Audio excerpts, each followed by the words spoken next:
Hello everyone and welcome to today's timeless video. In today's video, we are going to do a deeper dive into the concept of power and authority. And the reason why this is so important is because when a lot of us think about power and authority, there is resistance in our body towards that.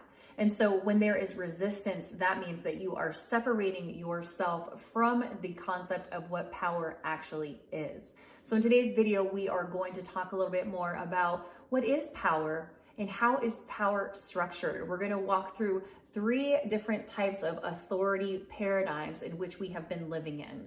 The first one being the traditional authority, the charismatic authority, and then the third one being the legal rational authority. So regardless of the society or the culture that you grew up in, there are certain ways in which power has been structured in the form of authority. So we'll go over that a little bit more. Now, power is a theme in our society that is often portrayed as the ability to control others, as the ability to have power over somebody. It's often been presented in movies, in TV shows, in Hollywood as manipulating, controlling, and more of a fear-based idea of what power actually is. And in a lot of cases, what we've seen is that power is obtained through how much money you have. So again, the idea of power and money and authority being something that brings you resistance is really something because of what we've seen in our society.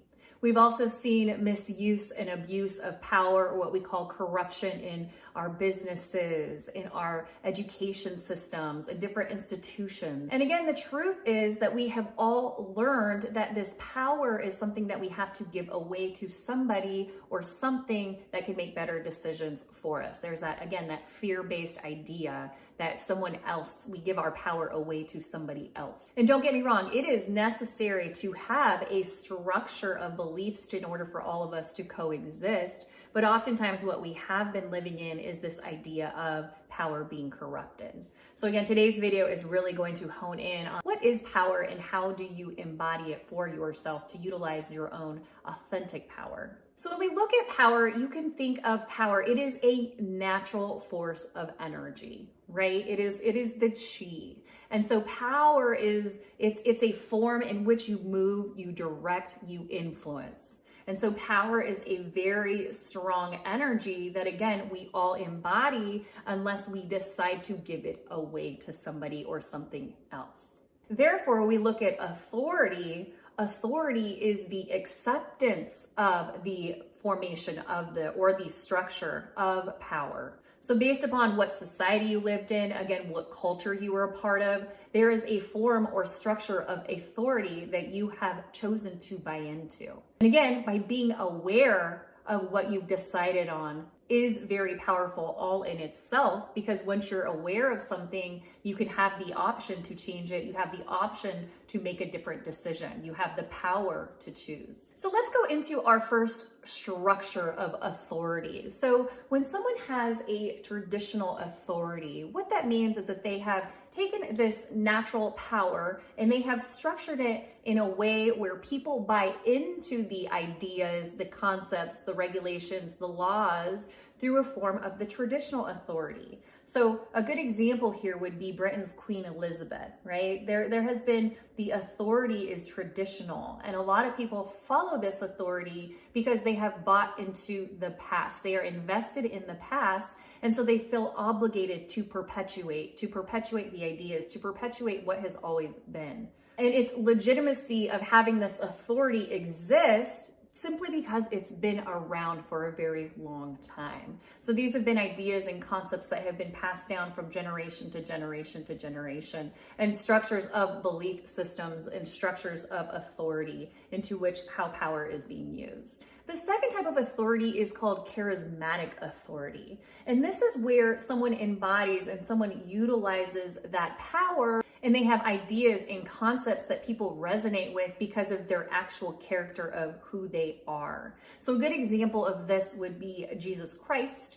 Another good example would be Mother Teresa or Martin Luther King Jr. So they all embodied power and they led by example. And the reason why they had such an authority structure is because people bought into them, because they resonated with them, because people were drawn to this individual's particular qualities and leadership skills. Now, the third type of authority that we see here is the legal rational authority. And this is power made by laws, traditional rules, and regulation, right? And power is really vested in a particular system or a particular ideology. So a nation that follows and applies a constitution really falls into this ideology of authority, of how rules are met.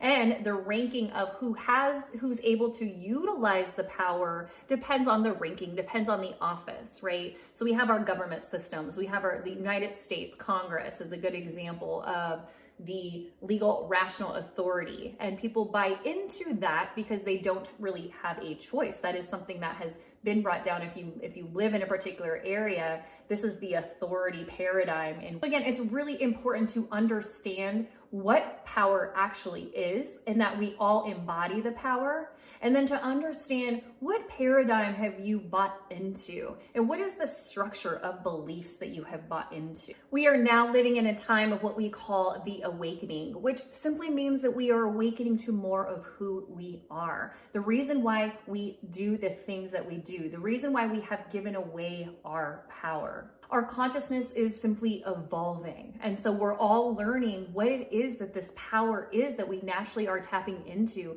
and how to evolve that together. What are some new paradigms and structures that we may be creating together as a society, as a humanity? We are shifting to the idea that power is here to have control over others. And the truth is we are now able to utilize the power in order to empower others and to really create a space of harmony, a space of love, a space where it's a win-win situation. If you're hurting, I'm hurting. The idea is that we are all in this together. We are all united. We are already all connected. So we're moving into a space where we are all moving together. We are creating a new paradigm of beliefs, a new paradigm of structure where everyone benefits, not just a select elite, a select few. It is a win-win scenario where everyone can tap into their own power. And it's that power to be your authentic self so we can evolve, so we can grow. We all are very authentically different from one another. That is true. We are all uniquely different. We all have a particular blueprint that we came here with. So it's important to hone in on that and to body that and to utilize that natural force of power to be able to work together and to construct, again, this harmonious life and to continue to create these new paradigms and structures on earth towards more of a collaborative environment and an empowering environment. So again, I hope that this video was helpful for you. It's just a really good concept of understanding, again, what is power? What are you choosing to do with your power? Are you choosing to give it away to somebody else to make decisions for you? Or are you ready to make the decisions for yourself? It all starts with becoming aware of who you are and who you are not. And then to choose to embody that power to move forward with a different idea, to move forward with something that works for everyone. So again, I hope you liked this video. I hope it helped empower you. So if you liked it, please subscribe, please like, and have a wonderful rest of your day. Namaste.